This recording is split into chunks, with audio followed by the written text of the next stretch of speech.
से मेरा इंट्रोड्यूस किया। सारे कलीसिया आप सबको यीशु मसीह के बहुमूल्य नाम में मेरा सलाम और परमेश्वर आपको बहुत आशीष दे। मैं जानता हूं परमेश्वर इन दिनों में हमारा बहुत बड़ा ख्याल करता है। आज का मेरा ये संदेश का हेडिंग में ये देना चाहूंगा, knowing the purpose of God on living in the light of eternity. परमेश्वर का उद्देश्य को समझना और अनंत काल के जीवन के लिए लक्ष्य रखकर जीवन बिताना, ये दोनों में कुछ मिनटों में आपके सामने पेश करना चाहता हूं। हमारा प्रायोरिटीज को हम कैसे सीधा करें, क्योंकि अक्सर हम दुनिया को यह समझाने की कोशिश में हैं हमारे पास टाइम नहीं है, मैं बहुत बिजी हूं। अरे आप जानते हैं ना जिंदगी कितने बिजी है, टाइम ही नहीं मिलता। क्या करूं, चर्च जाने के लिए टाइम नहीं मिलता है, आराधना में जाने के लिए टाइम नहीं मिलता है, परमेश्वर का वचन पढ़ने के लिए टाइम नहीं मिलता है, जिंदगी में कुछ भी करने के लिए टाइम नहीं मिलता है। सिर्फ खाना है, सोना है और काम पे जाना, इसके अलावा मेरे पास टाइम ही कहां।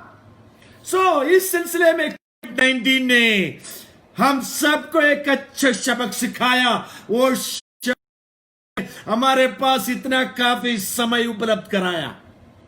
अब तो 24 घंटे घरों पे ही बैठे हैं। मालूम नहीं है 24 घंटे आप घर पे क्या कर रहे हैं। कभी कभी जूम मीटिंग में आते हैं, उसके लिए भी लोग बहाना बताते हैं कि हमारे पास टाइम नहीं है। लेकिन आज मेरे इस संदेश के दौरान मैं आपको समझाना यह बात चाहता हूं कि हमारा प्रायोरिटीज को सेट करना बहुत जरूरी है।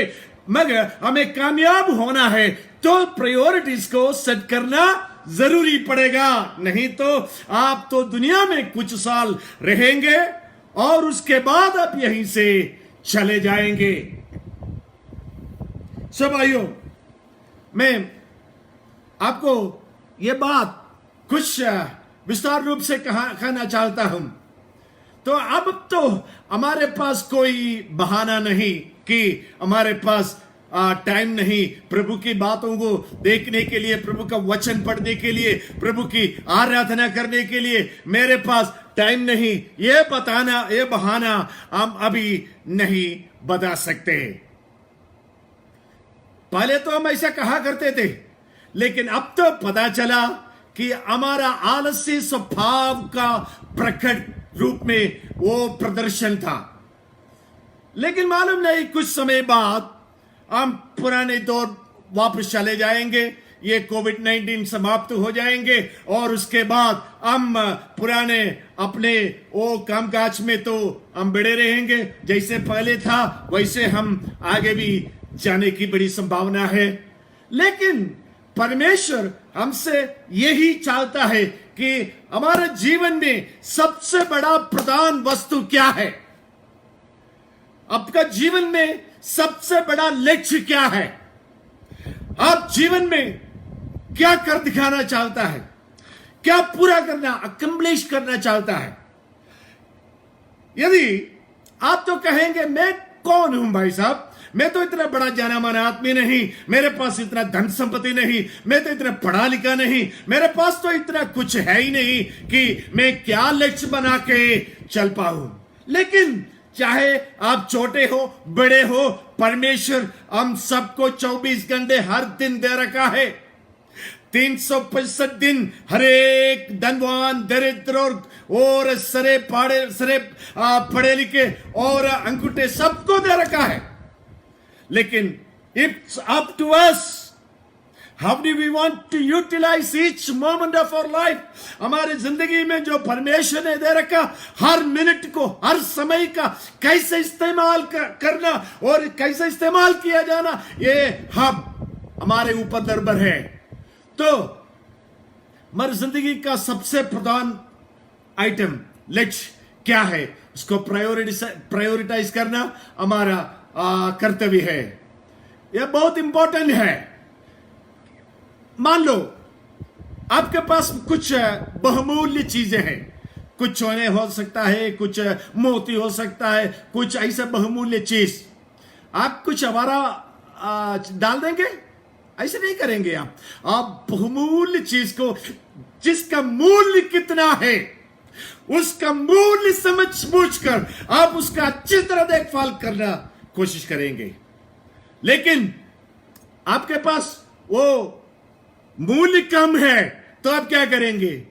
परवाह नहीं करेंगे, वहीं डालेंगे, वहीं से उठा के यहीं डाल देते, यहीं से उठा के कहीं और डाल देते, कोई चुरा के ले गए तो आपका तो किसी चीज की परवाह नहीं, क्योंकि वो वस्तु का मूल्य बहुत कम थी। लेकिन आपके पास एक बहुमूल्य चीज परमेश्वर ने सौंप रखा, तो आप उसका देखभाल कैसे करेंगे?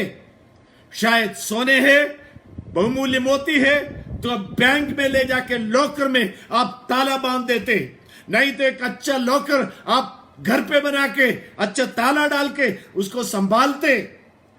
क्यों? आप जानते हैं आपके पास कुछ बहुमूल्य चीज है, इसका संभालना मेरा कर्तव्य है। तो आपके पास एक सोने का बर्तन है, एक तो दूसरा मिट्टी का बर्तन, आप कैसे दोनों को संभालेंगे? देखभाल कैसे करेंगे?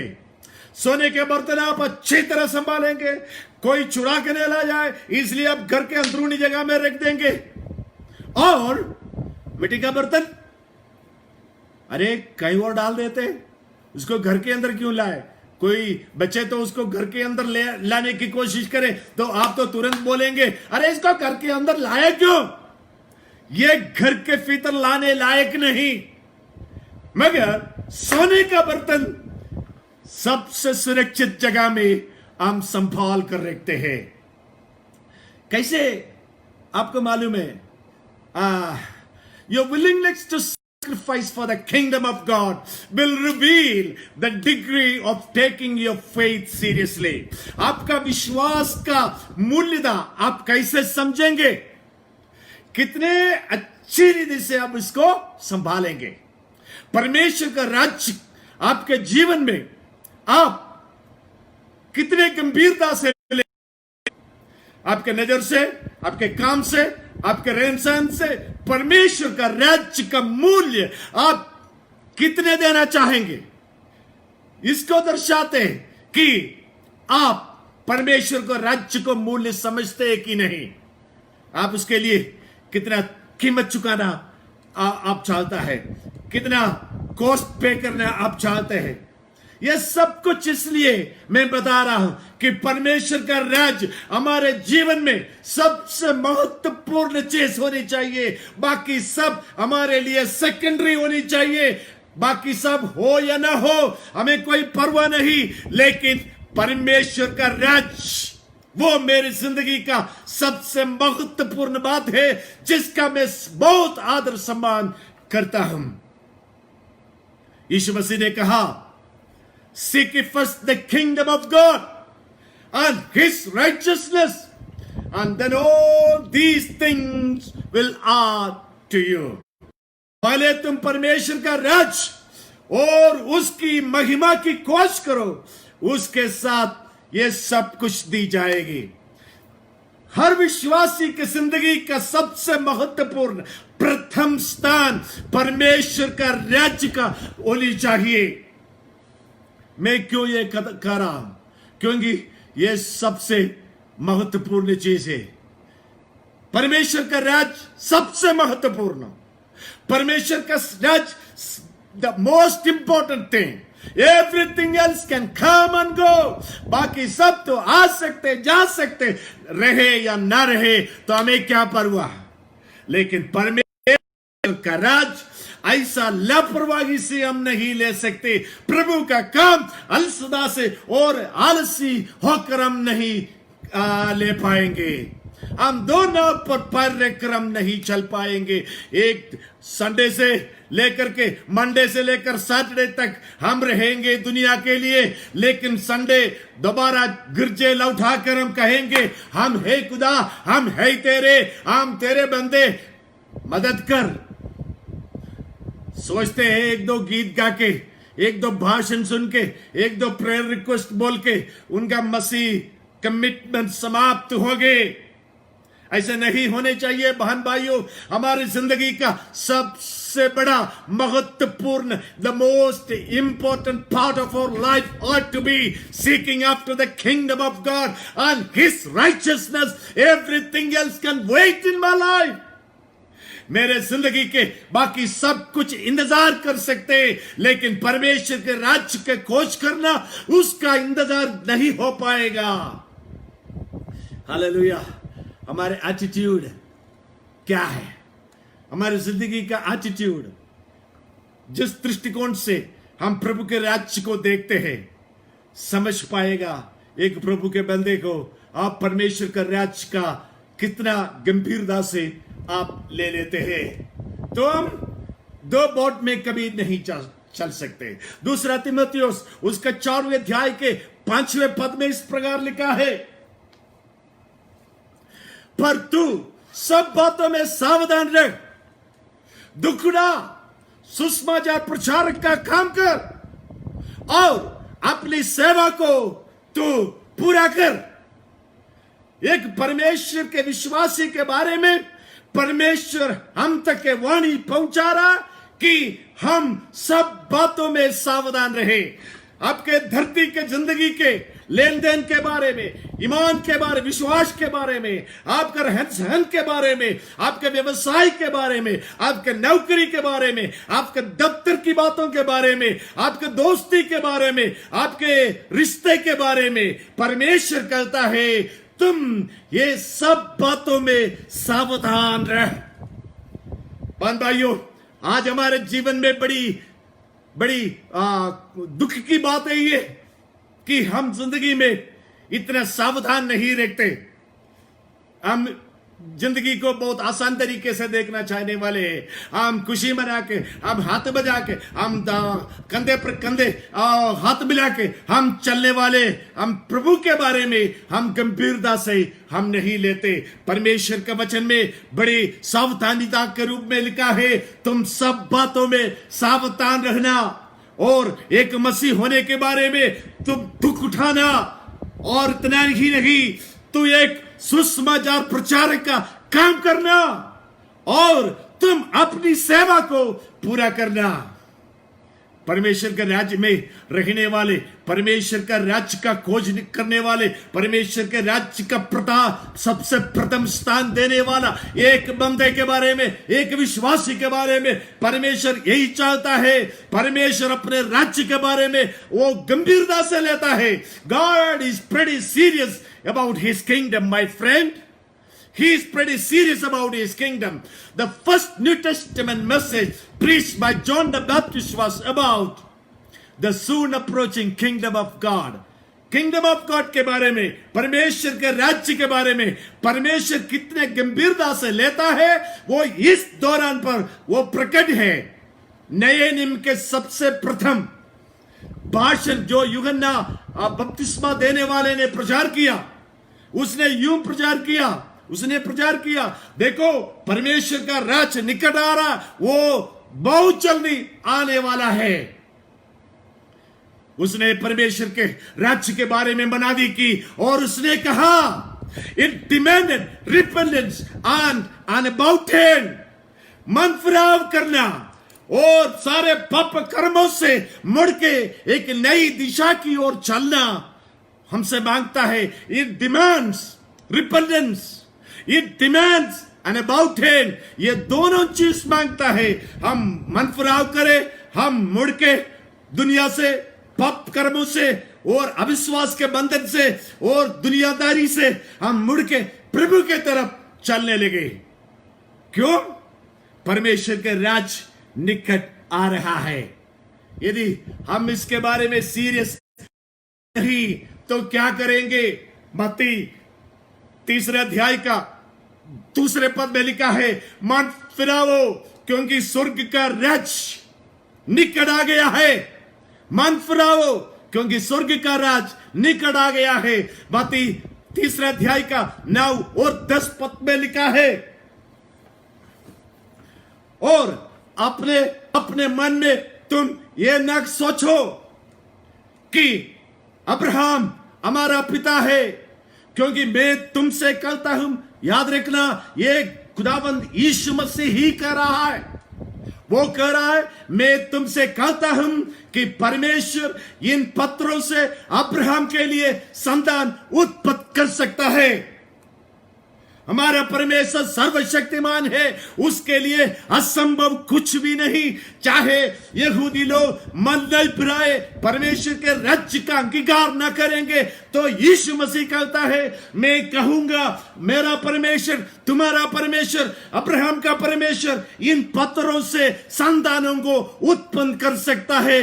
क्या परमेश्वर के लिए कुछ असंभव है? हम छाती पर हाथ रख के कहे, मेरा परमेश्वर के लिए सब कुछ संभव है। मेरा परमेश्वर के लिए सब कुछ संभव है। मैं विश्वास करता हूं, हमारा परमेश्वर जिसकी सेवा हम दिन रात करते हैं, जिसकी आत्मा में हम आराधना करते हैं, उसके लिए सब कुछ मुमकिन है। हालेलुया। यीशु कह रहा है, तुम तो कह रहे यदि हम परमेश्वर की आराधना नहीं करेंगे तो परमेश्वर बेकार बैठना पड़ेंगे, वो क्या करेगा?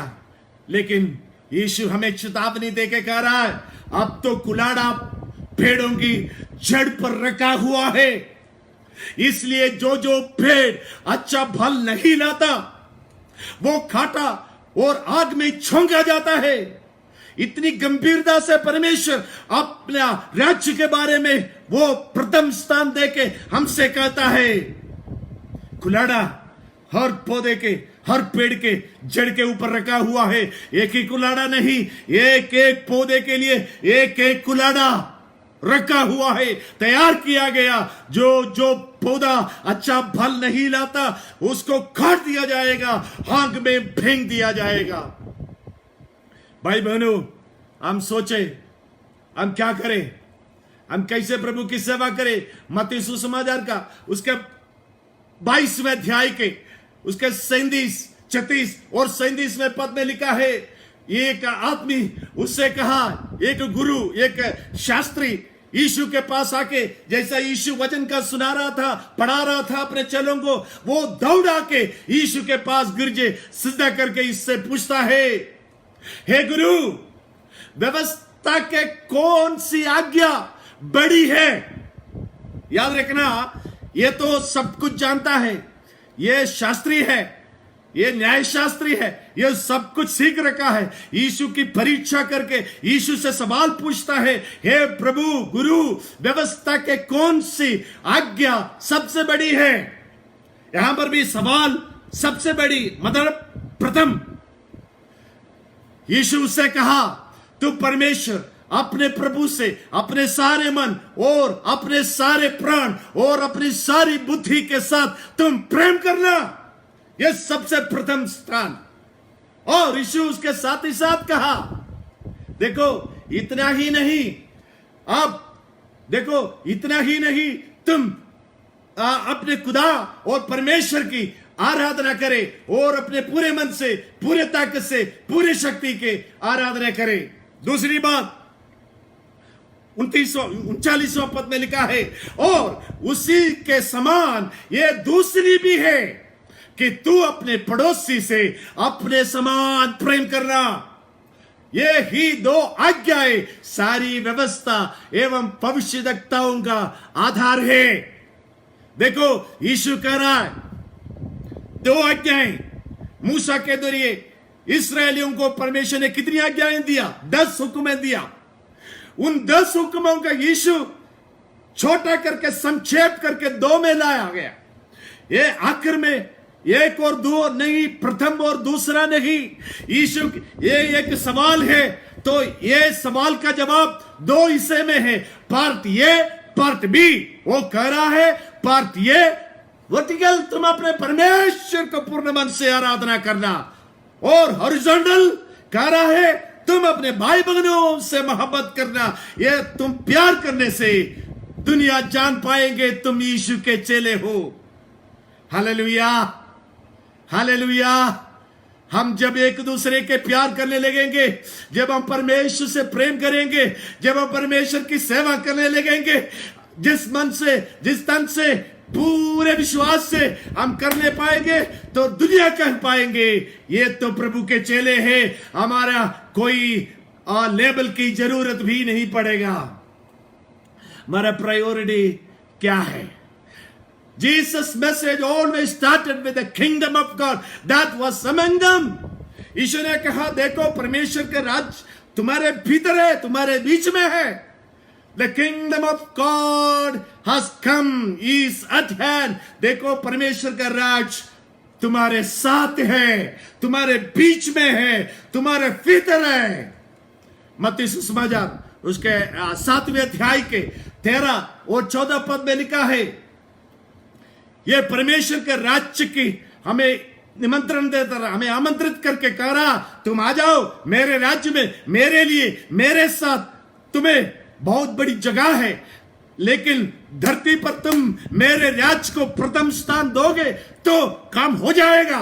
यीशु आमंत्रित करके सबको पुकार रहा है। मत्ती सुसमाचार 7वें अध्याय के 13 और 14 में लिखा है, यीशु एक सवाल के जवाब में उत्तर दे रहा, वो कह रहा है सकेत फाटक से प्रवेश करो, सकेत फाटक से प्रवेश करो। That means try to enter through the narrow door, narrow gate. वो कह रहा है क्योंकि चौड़ा है वो फाटक और सरल है वो मार्ग जो विनाश की ओर ले जाता है। समझ गया? चौड़ा है फाटक, चौड़ा, बहुत लंबा चौड़ा, कोई भी इसमें से जा सकते हैं, कोई भी आ सकता है, मन मर्जी आओ जाओ रहो छोड़ो क्या फर्क पड़ता है। कोई तो ऐसे समझते हैं मसीह जिंदगी के बारे में, लेकिन आज रात परमेश्वर में आमंत्रित करके बुला रहा, अपने बुला के कह रहा है आओ, दुनिया के रास्ता बड़े चौड़े हैं, उसको मत चुनो। रास्ता बहुत सरल है, उसको मत चुनो।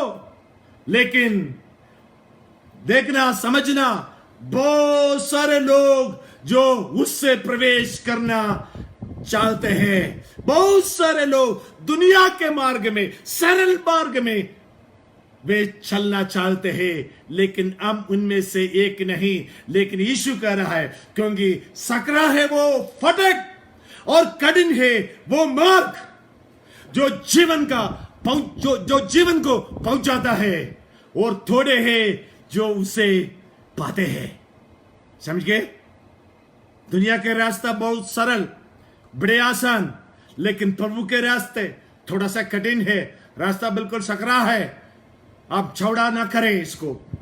हम कोई भी किसी भी चीज को इस द्वार के इस फाटक से अंदर मत लाए। What should our priority be? Seek ye first the kingdom. पहले परमेश्वर के राज और उसकी धार्मिकता की खोज करें। हमारा डेस्टिनी परमेश्वर क्या करना चाहता है? What should our priority be? How does God sees us and wants us to fulfill our destiny? परमेश्वर हमारे डेस्टिनी को, हमारे नियत को कैसे हम पूरा करना चाहते हैं? लूका सुसमाचार के 13 अध्याय के उसके 23 और 24 पद में लिखा है, यीशु मसीह कहानी और सरल कहानियां बता करके यहां तक पहुंच करके वो स्वर्ग राज्य के बारे में वो बता रहा है। उससे यह पूछा गया, किसी ने उससे पूछा, हे प्रभु क्या उद्धार पाने वाले थोड़े हैं? उसने उनसे कहा, सके द्वार से प्रवेश करने का प्रयत्न करो, क्योंकि मैं तुमसे कहता हूं कि बहुत से प्रवेश करना चाहेंगे और न कर सकेंगे। देखो, जब तक आप एक चीज को छोड़े ना, उस हाथ से दूसरा कुछ पकड़ नहीं पाएंगे। बीते बातों को ना भूल जाए तो आगे की बातों को, आगे की बातों पर हाथ नहीं रख पाएंगे। बीते बातों को हम भूल नहीं जाएंगे तो प्रभु की बातों पर हाथ नहीं लगा पाएंगे। हम दो नाव पर कभी भी चल नहीं सकते। मेरे भाइयों बहनों, हमेशा याद रखे, क्या है प्रभु मेरे जीवन का सबसे प्रथम? यीशु ने कहा तुम परमेश्वर से प्रेम करना और परमेश्वर के लोगों से प्रेम करना। जब हम प्रभु के राज्य को सबसे बड़ा महत्व और प्रथम स्थान देना सीखेंगे, बहन भाइयों, विश्वासी भाई बहनों, मैं आपको ये प्रोत्साहन देना चाहूंगा कि जब आप परमेश्वर के राज्य को और सबसे प्रथम स्थान देना चाहेंगे तो क्या होता है, हम परमेश्वर को प्यार करने लगेंगे। परमेश्वर के बहन भाइयों को, हमारे संगी विश्वासी बहन भाइयों से हम प्रेम करना शुरू करेंगे। उनके कमी घटियों को हम दुनिया के सामने पेश नहीं करेंगे। हम फोन उठा करके एक दूसरे को हम वार्ता नहीं पहुंचाएंगे। तुमने सुना उसके परिवार में हुआ क्या, उसके जीवन में हुआ क्या। हम उससे प्यार करते हैं, इसलिए उनके बहुत सारे अधर्मों को हमने छिपा दिया। हमने प्रभु के साथ उस मामले को लिटा दिया और प्रभु से कहा तू उसका देखभाल कर, और बड़े समझ बूझ के साथ उसको प्रभु का प्रेम को दोहराया और विश्वास में उसको स्थिर करवाया। ये एक विश्वासी का काम है। हम हमेशा ये सोचे, हालेलुया, या मत्ती सुसमाचार उसके यीशु ने कहा सबसे इस सवाल का जवाब में यीशु ने कहा क्या बड़ी आज्ञा है? सबसे बड़ी बात परमेश्वर से प्यार करना। दूसरी बात परमेश्वर के लोगों से प्यार करना। और मैं इसके बारे में हम क्या कहें? हम विश्वासी लोग, हम परमेश्वर के दास लोग, हम क्रिश्चियन से दूसरे से प्यार कर सकते हैं। जब मैं ये इस बात को पढ़ रहा था, नए नियम से मैंने एक मिसाल पाया। वो जो फिलेमोन की पत्री, उसका एक ही अध्याय है, उसका 5वें पद में लिखा है, because I hear about your love for all his people and your faith in the Lord Jesus Christ. वो कह रहा है क्योंकि मैं तेरे प्रेम और उस विश्वास की चर्चा सुनकर जो प्रभु यीशु मसीह पर और सब पवित्र लोगों के साथ है। देखो, एक उत्तम विश्वासी का कर्तव्य परमेश्वर पर विश्वास, परमेश्वर के लोगों पर लोगों को प्यार करना। उसके 6 और 7वें पद में, जो फिलेमोन के पत्री 6 और 7वें पद में लिखा है, मैं प्रार्थना करता हूं हे फिलेमोन, विश्वास में तुम्हारी सहभागिता हर अच्छी बात के ज्ञान के लिए प्रभावी हो जो मसीह में हमारे पास है। क्योंकि हे भाई, मुझे तेरे प्रेम से बहुत आनंद और शांति मिली है, इसलिए कि तेरे द्वारा पवित्र लोगों के मन हरे भरे हो गए हैं। ये पवित्र लोग, आप जब एक दूसरे को तसल्ली देते हैं, जब आपके कलीसिया में कोई आता है, जब आपके घरों में कोई आता है, जब आप किसी के घर जाते हैं, आपके बातों से, आपके डीलिंग से, आप जिसका इज्जत देते हैं, आप जिसका आदर सम्मान करते हैं, इस बात से उनका दिल हरे भरे होनी चाहिए, उनका दिल बहलाना चाहिए, प्रभु के प्यार से भरे होने चाहिए। चाहे वो बंदा बिल्कुल झाड़ू पोछा करने वाले हो, सड़क साफ करने वाले हो, बेचराने वाले हो, और कारखाने में सेवा करने वाले हो, क्या दफ्तर में काम करने वाले हो, वो फिजिशियन हो और इंजीनियर हो, और कोई भी क्यों ना हो, हमारा रहन सहन, हमारा डीलिंग एक दूसरे के साथ जो प्रभु को अच्छा लगता है, जैसा प्रभु हमसे डील करता है, उसी इमारत से होनी चाहिए, उसी नमूने से होने चाहिए। चाहे वो कुछ भी काम करने वाले, चाहे पढ़े हो अनपढ़े हो, चाहे वो अच्छे हो बुरे हो, हमारा डीलिंग्स उसके साथ बिल्कुल पवित्र होने चाहिए, साफ होने चाहिए, इज्जत के साथ होने चाहिए। प्रभु के दास ऐसे होने चाहिए। फिलेमोन 1:16 में लिखा है, परंतु उसे कहता है, उनेसिमुस के बारे में कह रहा है, ये उनेसिमुस फिलेमोन के घर का एक दास था, एक स्लेव था, और उसने कुछ कीमती चीजें वहां से चुरा करके भाग गया और रोम पहुंच गया। वहां किसी काम के लिए अरेस्ट किया गया और पौलुस के साथ डंचियन में दाखिला हुआ। और वहां पर पौलुस अभी तो बहुत बूढ़ा हो गया था, बहुत मालूम नहीं उसका तंदुरुस्ती कैसा था, लेकिन उनेसिमस इस बूढ़े आदमी का, इस बुजुर्ग आदमी का और बहुत गंभीरता से ध्यान देने लगा, क्योंकि हर 6 घंटे एक सिपाही आकर के उसके चेन के साथ ये कैदी पौलुस को बांध दिया जाता था। पौलुस हर 6 घंटे में जैसा कि सिपाही आएगा दूसरे शिफ्ट में, हर शिफ्ट वाले सिपाही को प्रभु का सुसमाचार सुनाता रहा और उन सबको विश्वास में लाया गया। ओनेसिमुस बहुत बड़े ध्यान से पौलुस की बातों को गौर देने लगा, सुनने लगा। और एक दिन ओनेसिमुस पौलुस से कहा, इस यीशु के प्रेम को मैं भी चखना चाहूंगा, इस यीशु पर मैं भी विश्वास रखूंगा। समझना, वो भी कैदी था, प्रिसन में था, पौलुस भी प्रिसन में था। पौलुस को बांधने के लिए एक जंजीर था दूसरे एक सिपाही के साथ। एक सिपाही, एक कैदी, इस प्रकार के एक कैदी के समाचार सुनने के लिए ओनेसिमुस तैयार हुआ। उसने कहा, यीशु मेरे अंदर आ, मुझे बदल, मुझे तब्दीली दे।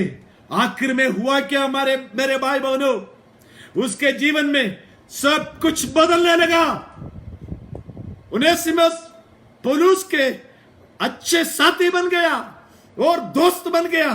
पौलुस उसके बारे में मेरा खास बेटा कहता है, जिसको मैंने कैदी में जन्मा, वो ओनेसिमुस के बारे में कह रहा है। अब ओनेसिमुस फिलेमोन से बहुत दूर वो भाग गया था अपने माल चोरी करके। अब पौलुस चिट्ठी लेके खास एक अपने सगे मित्र फिलेमोन को वो चिट्ठी लेके लिख करके ओनेसिमुस के हाथ में पकड़वा करके वापस उसको कुलोसी नगर में भेज रहा है। कुछ साल पहले पौलुस कुलोसी नगर में प्रचार करने के दौरान ये फिलेमोन यीशु मसीह को ग्रहण किया था। जैसे ओनेसिमुस कैदी में और जन्मा आत्मिक रूप से, वैसे फिलेमोन कुलोसी के शहर में नया जन्म पाया। अब उसको बहुत तेजी से मसीहत में बढ़ने लगा। अपने घर में एक शुरू की और घर में अपने जितने बड़े धनी आदमी था, वो सगे परिवार, अपने दास दासियां, अपने पड़ोस के लोग, अपने मित्र लोग, सब उसके घर पे इकट्ठे हुए। सगी आराधना जो आत्मा में सच्चाई में कुलोसी नगर में फिलेमोन होने लगा। वहां ओनेसिमुस को पौलुस दोबारा चिट्ठी के साथ भेज रहा है। वो कह रहा है, उसके एक अध्याय उसके 16वीं पद में कहता है, अब उससे ग्रहण करो मगर दास के समान नहीं, वरन दास से भी उत्तम अर्थात भाई के समान तुम उसको ग्रहण करना, जो वो मेरा भाई है, जो तेरा तो विशेष प्रिय है। अब शरीर में और प्रभु में भी तेरा भी विशेष प्रिय भाई है ओनेसिमुस। भाई बहनों, देखो ये कितनी बड़ी गंभीरता की बात है। अमेरिका का प्रेसिडेंट अब्राहम लिंकन जब यहां पर गुलामी रहता था, उस वक्त हम बाजार जाकर के कितने भी गुलाम को पैसे के हिसाब से हम खरीद सकते थे, हम अपने घर पर रख सकते थे, उसको छोड़ सकते थे, उसको मार सकते थे, क्योंकि हमारे खेती बाड़ी में काम करने के लिए बहुत बड़े लोग चाहिए थे, क्योंकि उस जमाने में कोई ट्रैक्टर वैक्टर नहीं था, इसलिए आदमी ही काम करते थे, इसलिए स्लेव्स को खरीदा जाया करता था। ये वचन वो पढ़ने लगा अब्राहम लिंकन, वो ये वचन पढ़ करके, परंतु आप उसे दास के समान नहीं, परंतु उससे भी बढ़कर सगा भाई बनाकर तुम अपने घर पर रख लो उसको, मेरा प्रिय भाई है, तेरे लिए कितना अधिक होगा। उसने प्रार्थना करने लगा, ये स्लेवरी का अंत होने चाहिए। बहुत प्रार्थना किया अब्राहम लिंकन जो अमेरिका का प्रेसिडेंट था, अपने कैबिनेट का सलाह मशूरा किया, अपने दोस्तों को प्रार्थना के लिए बुलाया गया। एक दिन वो एक लिखित रूप से उसने एक प्रोक्लेमेशन जारी की जिसका नाम है प्रोक्लेमेशन ऑफ इमांसिपेशन, जिसका मतलब है अभी गुलामों को आजादी मिल गया। गुलाम अब गुलाम न रहा बल्कि वो आजाद है। चाहे तुम किसी ने तुमको खरीदा कोई बात नहीं, किसी ने तुमको पैसे दे करके खरीदा अब कोई बात नहीं, क्योंकि इस ऑर्डर के मुताबिक अब तुम आजाद हो, तुम स्वतंत्रता से जा सकते हैं। ये एक वजन अक्सर लोग पूछते हैं मसीहत का और क्रिश्चियनिटी का क्या हिसाब किताब है, दास्ता के बारे में, गुलामी के बारे में। मैं हमेशा उन लोगों से कहता हूं हमारा स्टेटमेंट ऑफ फेथ यही है, फिलेमोन की पत्री उसका 16वीं पद में लिखा है हमारा ये गुलामी के बारे में क्या पत्रिका है, उसमें लिखा है अब गुलाम नहीं मगर हमारा सगे भाई, प्रभु में भाई और जीवन में भाई, साथी, प्रभु के साथ आराधना करने वाले, एक ही रोटी को तोड़ने वाले, एक ही कप को पीने वाले, हम प्रभु के विश्वास में हम सगे मित्र, सगे भाई बहन हैं। आप मसीहत में गुलामी नहीं, मसीहत में अस्पृश्यता नहीं, मसीहत में और अनटचेबिलिटी नहीं, मसीहत में उच्च और नीच की बात नहीं, मसीहत में कोई भी इसका नामो निशान भी ना ले। मैं जानता हूं हमारे भारत में ये अस्पृश्यता कितनी बड़ी गंभीर मामला है।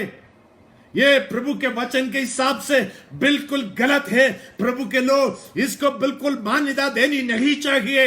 हम लोग पवित्रताई और सभ्यता के साथ विश्वास के या जीवन को ईमानदारी में संभाल कर रखना है, तभी तो दुनिया के लोग हमको देख करके कह पाएंगे ये तो विश्वासी, ये तो प्रभु के लोग, नहीं तो हम खाली बोलने वाले रह जाएंगे। हालेलुया। ये सुसमाचार सुनाने के लिए एक टाइम होता है। आपको मालूम है टाइम क्या होता है? हर चीज के लिए एक टाइम होता है। एक आदमी का फांसी होने वाला था और हमेशा सोच रहा था मेरा छुटकारा होगा, लेकिन कुछ भी नहीं हुआ। लेकिन जिस दिन फांसी होना था उसी दिन सुबह जज ने सोचा इसका ये केस थोड़ा गंभीर मामला है, इसलिए मैं इसको मैं छूट दे रहा हूं, मैं इसको खाली दे छोड़ देता हूं। और तुरंत चिट्ठी लिख करके और ऑर्डर निकाल के उसको भेज दिया गया। एक सिपाही के हाथ में दिया और वो चिट्ठी हाथ में लेके दौड़ने लगा। दौड़ के उस जहां पर एक्सिक्यूशन होना था, फांसी होना था, उससे पहले उसका घर आया। उसने सोचा थोड़ा खाना खा के आराम करके चलते हैं। वो खाना खाया, आराम किया और उठते समय बहुत देर हो गया, चल के जेल की तरफ जाने लगे। लेकिन उस समय तक वो एक्सिक्यूशनर जिसको फांसी देने वाला था वो इंतजार किया। वो जज की तरफ से कोई तो निर्देश आएगा, इसको छूट मिलेगा, लेकिन वो आना देर हुई है। मेरा समय यहां पर कम हो रहा है। मेरे बहन भाइयों, मैं आपसे यही निवेदन करूंगा, ये सुसमाचार सुनाने के लिए एक वक्त होता है, वो वक्त पर सुसमाचार सुनाने चाहिए। हम आलस्य के साथ हम जिंदगी में सब कुछ खो ना बैठे, हम अपने आराम की जिंदगी ना बैठे, हम अपने कंफर्ट जोन में खुशी के साथ जीवन ना बिताए, बल्कि हमारे कंफर्ट जोन के बाहर पहुंचकर हम प्रभु की सेवा करने शुरू करें। प्रभु आप सबको आशीष दे। प्रभु आपको अपनी महिमा जीवन में, आपके परिवार में बढ़ा दे। सुसमाचार सुनाने के लिए, परमेश्वर के राज्य के और सोच विचार करने में, प्रथम स्थान देने में, यीशु मसीह को प्रथम स्थान देने में, उसके राज्य को प्रथम स्थान देने में, उसके वचन को, उसकी कलीसिया को और उसकी आराधना को प्रथम स्थान देने में प्रभु आप सबों को दे। धन्यवाद।